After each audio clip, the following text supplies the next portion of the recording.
पर सेम आप लोगों का आने वाला है और इसमें आप 70 में 70 नंबर करके आने वाले हो।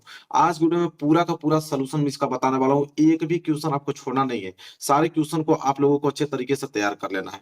मेरे प्यारों से ये पेपर जो है 70 नंबर का ये पेपर आप लोगों से पूछा जाएगा और इसको हल करने के लिए आपके पास समय कितने रहेंगे? 3 घंटे 15 मिनट का समय रहेगा।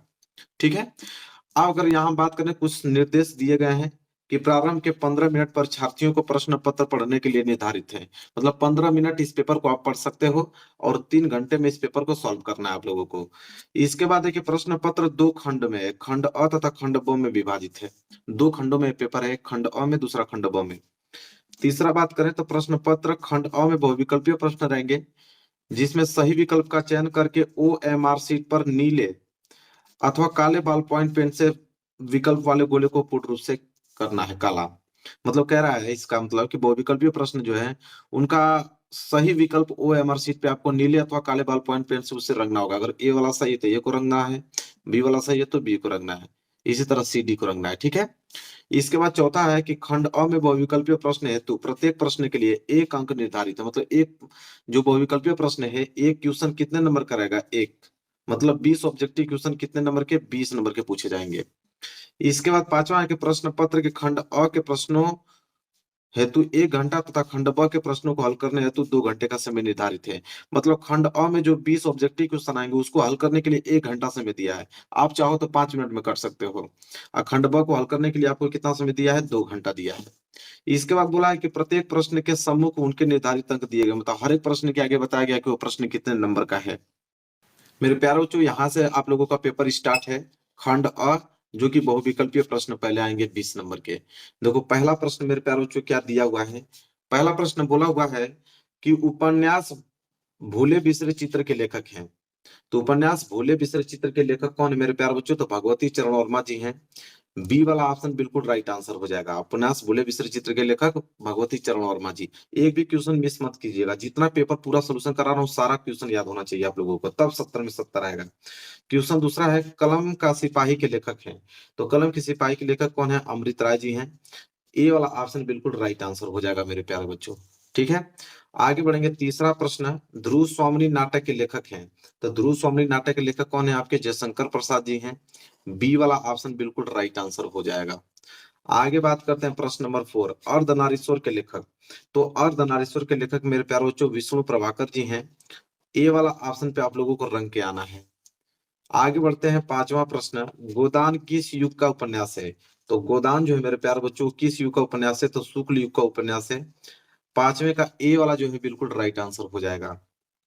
तो वही बात करेंगे क्वेश्चन नंबर 6, मेरी आत्मकथा जीवन के लेखक है। तो मेरी आत्मकथा जीवन के लेखक जो है मेरे प्यारे बच्चों वो डॉक्टर राजेंद्र प्रसाद जी हैं।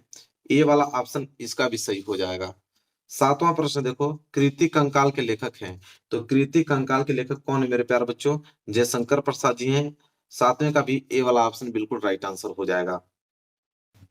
आठवां प्रश्न देखो क्या है। आठवां, रस मीमांसा के लेखक हैं। देखो रस मीमांसा के जो लेखक मेरे प्यारे बच्चों वो आचार्य रामचंद्र शुक्ल जी हैं। ए वाला ऑप्शन इसका भी सही हो जाएगा। क्वेश्चन नंबर 9 देखो, गुलाब राय द्वारा रचित आत्मकथा कौन सी है? तो गुलाब राय द्वारा रचित आत्मकथा कौन सी है? मेरी असफलताएं हैं। सी वाला ऑप्शन बिल्कुल करेक्ट आंसर हो जाएगा। 10वां प्रश्न देखो, निम्न में से रीतिकाल की काल अवधि है।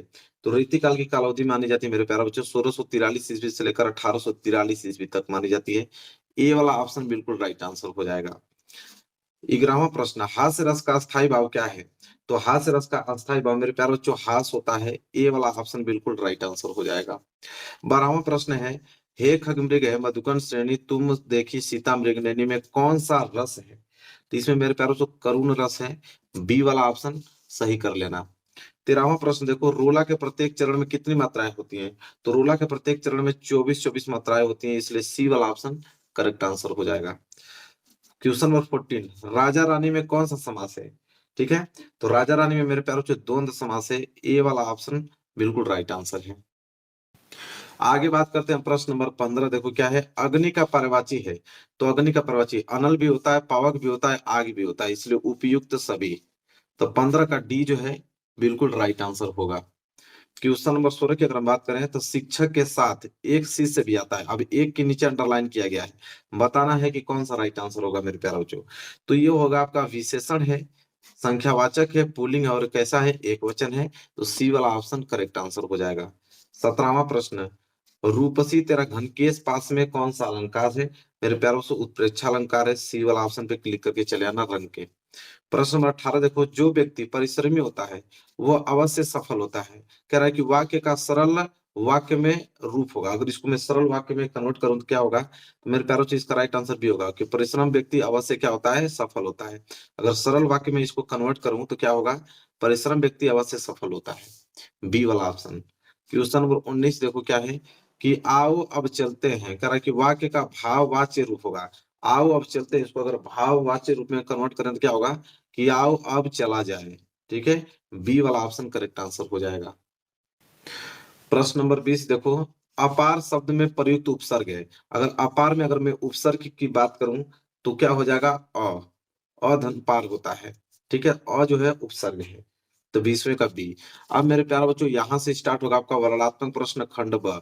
कितने नंबर के, 50 नंबर के प्रश्न रहेंगे। और यहाँ से प्रश्न नंबर 21 से स्टार्ट होगा कि निम्नलिखित गद्यांश पर आधारित 3 प्रश्नों का उत्तर दीजिए, 6 नंबर का है। दिया है आपको कि कुसंग का जोर सबसे भयानक होता है, ये केवल नीति और संस्कृति का विनाश नहीं करता बल्कि बुद्धि का भी क्षय करता है।